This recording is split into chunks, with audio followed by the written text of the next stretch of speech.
Hello and नमस्कार दोस्तों। आप सभी का ड्रीम अचीवर्स एकेडमी पर हार्दिक स्वागत है। आज हम 25 नवंबर 2022 की डेली करंट अफेयर्स सीरीज में आपका बहुत बहुत स्वागत करते हैं।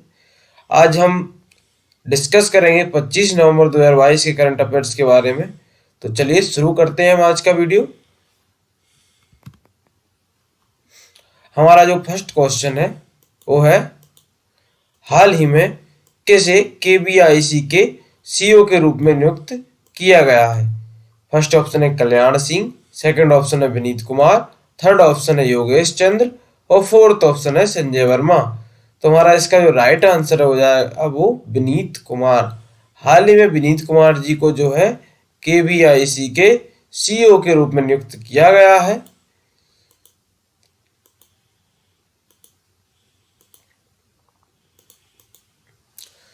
IRSEE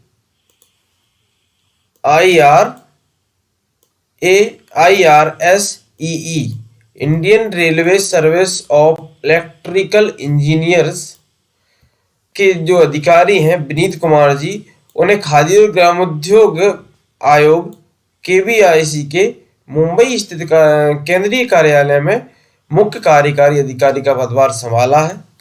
उन्हें सूक्ष्म लघु और मध्यम उपक्रम मंत्रालय के अधीन खादी और ग्रामोद्योग आयोग मुंबई का सीईओ नियुक्त किया गया है। विनीत कुमार जो है 1993 बैच के IRSEE अधिकारी हैं। वे खादी और ग्रामोद्योग आयोग का सीईओ नियुक्त होने के पहले श्यामा प्रसाद मुखर्जी पोर्ट कोलकाता के अध्यक्ष थे। उन्होंने मुंबई रेल विकास निगम लिमिटेड में चीफ इलेक्ट्रिकल इंजीनियर के रूप में भी सेवाएं दी हैं। वे केबीआईसी के सीईओ का पदभार संभालने के पहले विश्व बैंक द्वारा वित्त पोषित MUTP परियोजना की देखरेख करते थे। अब केबीआईसी की बात हो रही है तो केबीआईसी के बारे में आपको पता होना चाहिए। इसकी स्थापना 1956 में होती है। इसका उद्देश्य है वो है खादी और ग्राम उद्योग की स्थापना और विकास में योजना बनाना, बढ़ावा देना, सुविधा प्रदान करना और संगठित करना और सहायता करना। इसका मुख्यालय मुंबई में है। इसके जो अध्यक्ष हैं वो मनोज कुमार हैं और इसका जो मूल एजेंसी है वो सूक्ष्म लघु और मध्यम उद्यम मंत्रालय के अंतर्गत कार्य करती है। ठीक है दोस्तों, तो क्लियर होगा आपको इतना। चलिए बढ़ते हैं नेक्स्ट क्वेश्चन की ओर। अगला क्वेश्चन है हमारा, हाल ही में कटलेकाई परिसर महोत्सव का जो है शुभारंभ कहाँ पर हुआ है? तो फर्स्ट ऑप्शन है कर्नाटक, सेकंड है गुजरात, थर्ड है केरल और फोर्थ है अरुणाचल प्रदेश। तो कटलेकाई जो परिसर महोत्सव है उसका आयोजन कर्नाटक में हुआ हाल ही में। और इसके बारे में आपको कुछ महत्वपूर्ण फैक्ट पता होना चाहिए, जैसे कि कटलेकाई परिसर महोत्सव है, इसी को हम मूंगफली महोत्सव के नाम से भी जानते हैं। मूंगफली महोत्सव, इसी को कटलेकाई परिसर महोत्सव, दोनों का नाम, दो नाम है इसके, वैसे महोत्सव ये एक ही है। कटलेकाई परिसर का जो है वार्षिक उत्सव है कर्नाटक का, जिसे मूंगफली उत्सव के रूप में भी जाना जाता है। कटलेकाई परिसर बेंगलुरु में बसवनगुड़ी के पास कार्तिक के महीने में आयोजित होने वाला मेला है। डोडा गणेश मंदिर और बासवनगुड़ी में बैल मंदिर के पास होता है। मूंगफली उत्सव का जो है 500 साल पुराना इतिहास है और है महामारी के कारण 2 साल के विराम के बाद हो रहा है। कोविड-19 के कारण से 2 साल से हुआ नहीं था। इसके बाद 2 साल बाद इसका आयोजन जो है हो रहा है अभी। इसका उद्घाटन कर्नाटक के जो मुख्यमंत्री हैं बसवराज बोम्मई, उनके द्वारा 20 नवंबर 2022 को किया गया था। इस साल जो है कर्नाटक, आंध्र प्रदेश, तमिलनाडु के अन्य हिस्सों के 3000 से अधिक लोगों ने उत्सव में भाग लिया। इसमें मूंगफली की फसल की पहली मौसमी उपज का जो है स्वागत किया गया। इस साल कच्ची मूंगफली की कीमत 50 रुपये और भुनी मूंगफली 80 रुपये में बिक रही है। उस समय 2000 से व्यापारियों ने भाग लिया। ठीक है दोस्तों, क्लियर है इतना। चलिए तो बढ़ते हैं नेक्स्ट क्वेश्चन की ओर। नेक्स्ट क्वेश्चन है हमारा, हाल ही में इंडो पैसिफिक रीजनल डायलॉग 2022 कहाँ पर शुरू हुआ है?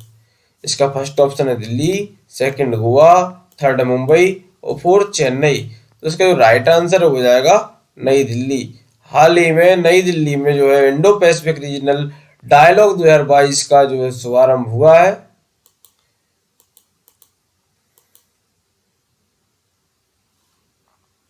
इंडो पैसिफिक रीजनल डायलॉग 2022 नई दिल्ली में शुरू हुआ। हिंद प्रशांत क्षेत्रीय संवाद इंडो पैसिफिक रीजनल डायलॉग के चौथे संस्करण की शुरुआत हो गई है। यह संवाद 25 नवंबर तक दिल्ली में चलेगा। भारतीय नौसेना का एक शीर्ष स्तरीय अंतर्राष्ट्रीय वार्षिक सम्मेलन है और सामरिक स्तर पर नौसेना की भागीदारी की प्रमुख अभिव्यक्ति को दर्शाता है। इससे पहले रक्षा मंत्रालय ने कहा कि Indo Pacific regional dialogue IPRD 2022 का जो थीम है वो हिंद प्रशांत महासागर पहल IPOI का संचालन है। इसके बारे में 4 नवंबर 2019 को बैंकॉक में 14 वे पूर्वी एशिया शिखर सम्मेलन EAS के दौरान प्रधानमंत्री नरेंद्र मोदी ने चर्चा की थी। यह संवाद परस्पर 7 स्तंभों पर केंद्रित है, जिनमें समुद्री सुरक्षा, समुद्री पारिस्थितिकी, समुद्री संसाधन, आपदा जोखिम में कमी और प्रबंधन, व्यापार कनेक्टिविटी और समुद्री परिवहन, क्षमता निर्माण और संसाधन साझा करना और विज्ञान, प्रौद्योगिकी एवं शैक्षणिक सहयोग शामिल है। ठीक है दोस्तों, क्लियर होगा आपको इतना। चलिए नेक्स्ट क्वेश्चन की ओर बढ़ते हैं। हमारा जो नेक्स्ट क्वेश्चन है वो है, हाल ही में 35 मिनट में 22,000 पेपर बोट बनाने का कारनामा कर गिनीज वर्ल्ड रिकॉर्ड में किसने अपना नाम दर्ज करा लिया है? फर्स्ट ऑप्शन है हमारा, इसका जो फर्स्ट ऑप्शन है वो है कटक बलि यात्रा, सेकंड है कन्याकुमारी बलि यात्रा, थर्ड ऑप्शन है गोवा कटक और फोर्थ ऑप्शन है कोलकाता कटक। तो इसका जो राइट आंसर हो जाएगा कटक बलि यात्रा। हाल ही में कटक बलि यात्रा ने 35 मिनट में 22,000 पेपर बोट बनाकर गिनीज वर्ल्ड रिकॉर्ड में अपना नाम दर्ज करा लिया है।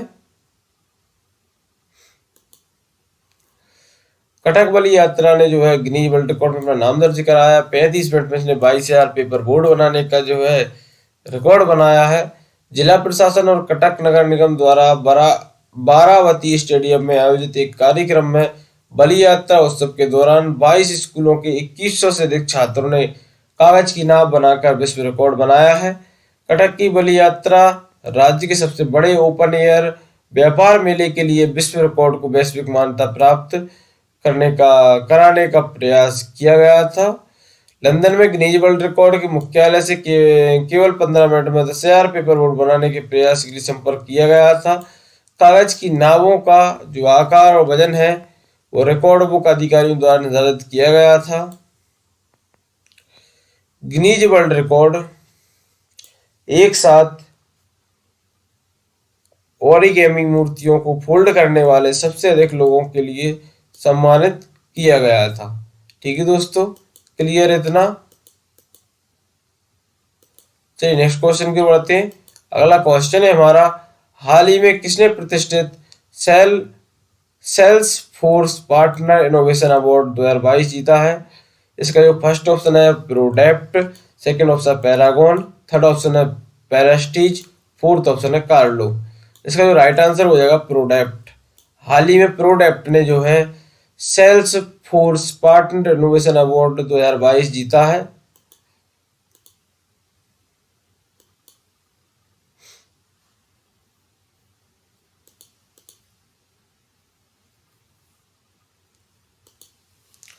प्रोडेप्ट ने Salesforce partner innovation award 2022 जीता है। प्रोडेप्ट एक अग्रणी वैश्विक परामर्श प्रौद्योगिकी और प्रबंधित सेवा प्रदाता है जो कनेक्टनेस उद्योग पर एकमात्र ध्यान केंद्रित करता है। वो संचार श्रेणी में Salesforce partner innovation award का प्राप्तकर्ता नामित किया गया है। प्रतिष्ठित पुरस्कार सेल्स फोर्स द्वारा संचालित डिजिटल परिवर्तन कार्यक्रमों और संचार उद्योग के लिए विशिष्ट समाधान त्वरक के विकास में प्रोडक्ट के योगदान को मान्यता देता है। प्रोडक्ट ने कई नए ऑपरेटिंग मॉडल का समर्थन करने के लिए फाइबर नेटवर्क डिलीवरी के CRM परिवर्तन के लिए अपना नामांकन प्रस्तुत किया है। यह पुरस्कार परिवर्तन की पहल में तेजी लाकर अपने वैश्विक ग्राहकों को मूल्य प्रदान करने में प्रोडक्ट के निरंतर प्रयासों की पुष्टि करता है। ठीक है दोस्तों, क्लियर इतना। चलिए बढ़ते हैं आगे। अगला क्वेश्चन है हमारा, हाल ही में किसके द्वारा तेंजिंग नोर्गे राष्ट्रीय साहसिक पुरस्कार 2021 घोषित किया गया है? फर्स्ट ऑप्शन नेपाल सरकार, सेकंड भारत सरकार, थर्ड ऑप्शन भूटान सरकार और फोर्थ ऑप्शन चीन सरकार। तो इसका जो राइट आंसर हो जाएगा भारत सरकार। हाल ही में जो है भारत सरकार द्वारा नॉर्गे राष्ट्रीय साहसिक पुरस्कार 2021 घोषित किया गया है। नॉर्गे राष्ट्रीय साहसिक पुरस्कार 2021 जो है वो 2022 में अभी दिए जा रहे हैं। उसके लिए जो नाम घोषित किए गए हैं वो भारत सरकार द्वारा घोषित किए गए हैं। भारत सरकार का जो युवा मामले और खेल मंत्रालय है, भारत सरकार ने वर्ष 2021 के लिए तेंजिंग नॉर्गे एडवेंचर अवार्ड नामक राष्ट्रीय साहसिक पुरस्कार की घोषणा की है। यह पुरस्कार 4 श्रेणियों में दिया जाएगा, जो भूमि साहसिक, जल साहसिक, वायु साहसिक और जीवन भर की उपलब्धि, इन 4 कैटेगरी में ये अवार्ड दिया जाएगा। सचिव जो युवा मामले की अध्यक्षता में राष्ट्रीय चयन समिति का गठन किया गया। पुरस्कार विजेता 30 नवंबर 2022 को राष्ट्रपति भवन में अन्य खेल पुरस्कार विजेताओं के साथ भारत के राष्ट्रपति से अपना पुरस्कार प्राप्त करेंगे। तेंजिंग नॉर्गे राष्ट्रीय साहसिक पुरस्कार पृथ्वी पर साहसिक कार्य के क्षेत्र में व्यक्तियों को उपलब्धि प्रशंसा करने के लिए दिया जाता है। यह पुरस्कार लोगों को धीरज, जोखिम लेने, सहकारी, टीम वर्क और त्वरित सहयोगिता की भावना विकसित करने के लिए प्रोत्साहित करता है। ठीक है दोस्तों, इतना क्लियर है आपको? तो आपको ये पता होना चाहिए कि किन किन लोगों को जो है ये पुरस्कार दिया जाएगा। तो इसमें जो है सुश्री नैना धाकड़ जी हैं, इनको धाकड़ भूमि साहसिक कार्य कैटेगरी में अवार्ड दिया जाएगा। अगले सोम धनंजय हैं, इनको बनमाली जल साहसिक कैटेगरी में दिया जाएगा। थर्ड ग्रुप कैप्टन कुंवर भवानी सिंह हैं, इनको समेल जिनके जीवन भर की उपलब्धि है उनके लिए दिया जाएगा। ठीक है दोस्तों, क्लियर इतना?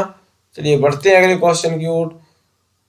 नेक्स्ट क्वेश्चन है हमारा, हाल ही में संगाई महोत्सव 2022 किस राज्य में शुरू हुआ है? फर्स्ट ऑप्शन है मणिपुर, सेकंड ऑप्शन है कर्नाटक, थर्ड ऑप्शन है मिजोरम और फोर्थ ऑप्शन है असम। तो इस क्वेश्चन का जो राइट आंसर है हो जाएगा मणिपुर। हाल ही में मणिपुर में जो है संगाई महोत्सव 2022 शुरू हुआ है।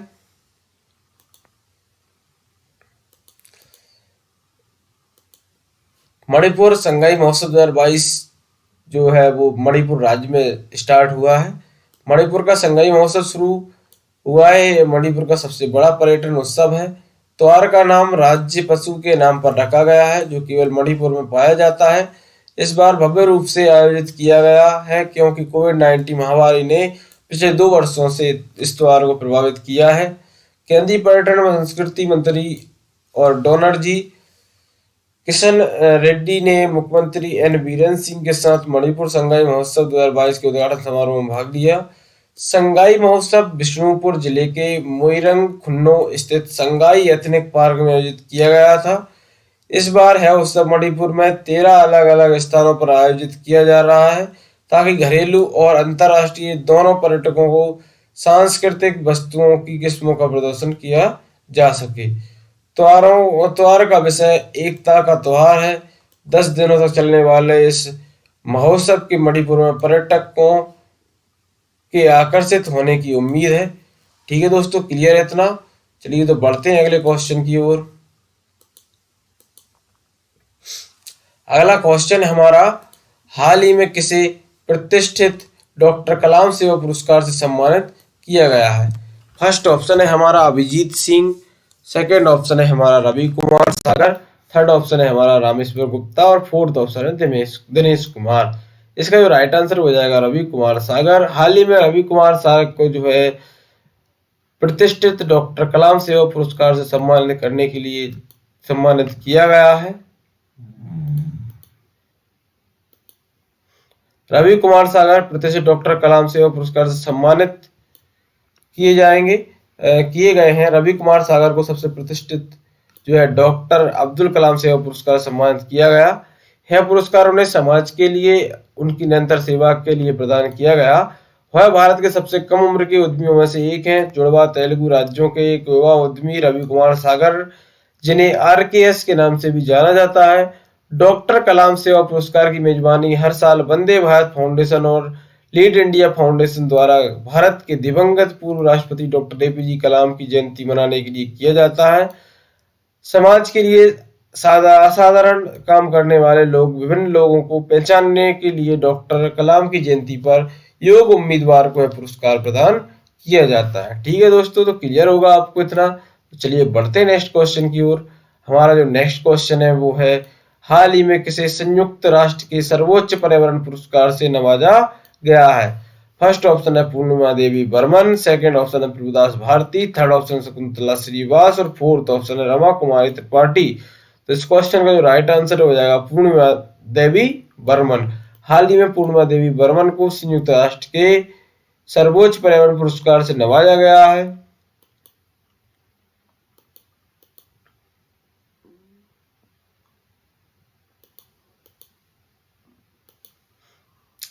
पूर्णिमा देवी बर्मन को संयुक्त राष्ट्र के सर्वोच्च पर्यावरण पुरस्कार से नवाजा गया है। भारतीय वन्यजीवी वैज्ञानिक डॉक्टर पूर्णिमा देवी बर्मन को संयुक्त राष्ट्र के सर्वोच्च पर्यावरण पुरस्कार चैंपियंस ऑफ द अर्थ से सम्मानित किया गया है। बर्मन को पारिस्थितिकी तंत्र के क्षरण की रोकथाम के लिए की गई परिवर्तनकारी कार्रवाई के लिए है सम्मान दिया गया है। बर्मन को संयुक्त राष्ट्र पर्यावरण कार्यक्रम UNEP के साल के चैंपियंस ऑफ द अर्थ पुरस्कार की एंटरप्रेन्योरियल विजन उद्यमिता दृष्टिकोण श्रेणी में सम्मानित किया गया है। भारत के प्रधानमंत्री श्री नरेंद्र मोदी जी को 2018 में संयुक्त राष्ट्र के सर्वोच्च पर्यावरण पुरस्कार चैंपियंस ऑफ द अर्थ सम्मानित किया जा चुका है। संयुक्त राष्ट्र के महासचिव एंटोनियो गुटारेस ने सम्मानित किया था उन्हें पर्यावरण के क्षेत्र में योगदान के लिए चैंपियंस ऑफ द अर्थ से नवाजा जाता है। इसी साल 21 अप्रैल 2022 को यूनेप के ब्रिटेन के प्रसिद्ध प्रकृति संरक्षणवादी सर डेविड एटनबरो को प्रतिष्ठित champions of the earth life time achievement award 2021 देने की घोषणा की गई थी। ठीक है दोस्तों, तो क्लियर होगा आपको इतना। तो चलिए बढ़ते हैं अगले क्वेश्चन की ओर। हमारा अगला क्वेश्चन है, हाल ही में किसे अर्बन गब्रू के ब्रांड एम्बेसडर के रूप में चुना गया है? फर्स्ट ऑप्शन है सूर्य कुमार यादव, सेकंड ऑप्शन है महेंद्र सिंह धोनी, थर्ड ऑप्शन है युवराज सिंह और फोर्थ ऑप्शन है ऋषभ पंत।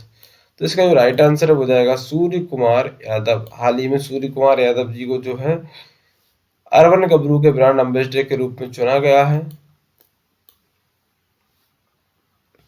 चलिए क्वेश्चन डिटेल देख लेते हैं।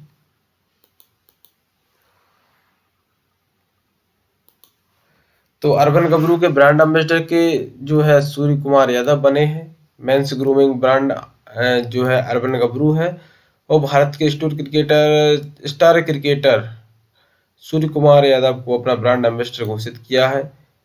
वह अर्बन गब्रू की ग्रूमिंग रेंज का प्रचार करने के लिए ब्रांड से जुड़े हैं। सूर्य कुमार यादव जिन्हें प्यार से स्काई के नाम से जाना जाता है, वर्तमान में पुरुषों की T20 अंतर्राष्ट्रीय बल्लेबाजी में दूसरे स्थान पर हैं। युवा आइकॉन ने अंतर्राष्ट्रीय क्रिकेट में एक शानदार रन गेटर के रूप में अपना नाम बनाया है, साथ ही बड़े पैमाने पर प्रशंसक भी हासिल किया है। वह अपनी व्यापक और अभिनव बल्लेबाजी शैली, शांत आचरण और कभी ना हार ना मानने वाले अपने रवैये के लिए माने जाते हैं। उन्हें ब्रांड के लिए सही मैच बनाता है, जो अपग्रेड योर सेल्फ लोकाचार पर आधारित है। ग्लोबलाइज के ब्रांड हाउस का हिस्सा अर्बन गब्रू उच्च गुणवत्ता वाले किफायती पुरुषों की ग्रूमिंग और पर्सनल केयर उत्पाद पेश करता है। विस्तृत श्रृंखला में चेहरे, बाल, दाढ़ी, शरीर, अंतरंग क्षेत्र के उत्पाद और बहुत कुछ शामिल है। ठीक है दोस्तों, तो अभी हम इसमें कुछ और जानकारी जान लेते हैं, जैसे कि अभी हाल ही में कौन कौन सी जो कंपनी है उनके ब्रांड एम्बेसडर किस किस को नियुक्त किया गया है। तो नीरज चोपड़ा है, उनको स्विट्जरलैंड के फ्रेंडशिप ब्रांड एम्बेसडर नियुक्त किए गए हैं। नेत्रहीनों के लिए T20 विश्व कप के जो है ब्रांड एम्बेसडर युवराज सिंह हैं। सौरभ गांगुली को बंधन बैंक का ब्रांड एम्बेसडर नियुक्त किया गया है। स्मृति मंदाना को गल्फ ऑयल लुब्रिकेंट्स का ब्रांड एम्बेसडर नियुक्त किया गया है। रोहित शर्मा और उनकी पत्नी रितिका को सचदेव को मैक्स लाइफ इंश्योरेंस के लिए जो है ब्रांड एम्बेसडर नियुक्त किया गया है। पुण्यकोटि दत्त योजना जो कर्नाटक की, उसके लिए किच्चा सुदीप को जो है ब्रांड एम्बेसडर बनाया गया है। लियोनेल मेसी को बायजूस के लिए चुना गया है ब्रांड एम्बेसडर। वाणी कपूर को जो है noise x fit 2 smart watch के लिए चुना गया है। रवि शास्त्री जो है उन्हें फैनकोट का ब्रांड एम्बेसडर नियुक्त किया गया है। महेंद्र सिंह धोनी को गरुड़ एरोस्पेस और अभी हाल ही में नावी जो पर्सनल लोन देने वाली कंपनी है नावी, उसका ब्रांड एम्बेसडर भी नियुक्त किया गया है। और robin Uthappa Karnataka brain health initiative का भी के लिए चुने गए हैं। शुभमन गिल और ऋतुराज गायकवाड़ को माई 11 सर्कल के लिए जो है ब्रांड एम्बेसडर बनाया गया है। ऋषभ पंत को डिश टीवी इंडिया का ब्रांड एम्बेसडर बनाया गया है। झूलन गोस्वामी को सभी महिला मैच आधिकारिक टीम का ब्रांड एम्बेसडर बनाया गया है। ऋषभ पंत को उत्तराखंड के ब्रांड एम्बेसडर बनाए गए हैं। जसप्रीत बुमराह को यूनिक्स का ब्रांड एम्बेसडर बनाया गया है। रविंद्र जडेजा को किनारा कैपिटल का ब्रांड एम्बेसडर बनाया गया है। स्मृति मंदाना को IIT Madras incubate startup GUVI का जो है ब्रांड एम्बेसडर बनाया गया है। सौरभ गांगुली को सेंचुरी LED का ब्रांड एम्बेसडर बनाया गया है। तो दोस्तों क्लियर होगा आपको इतना।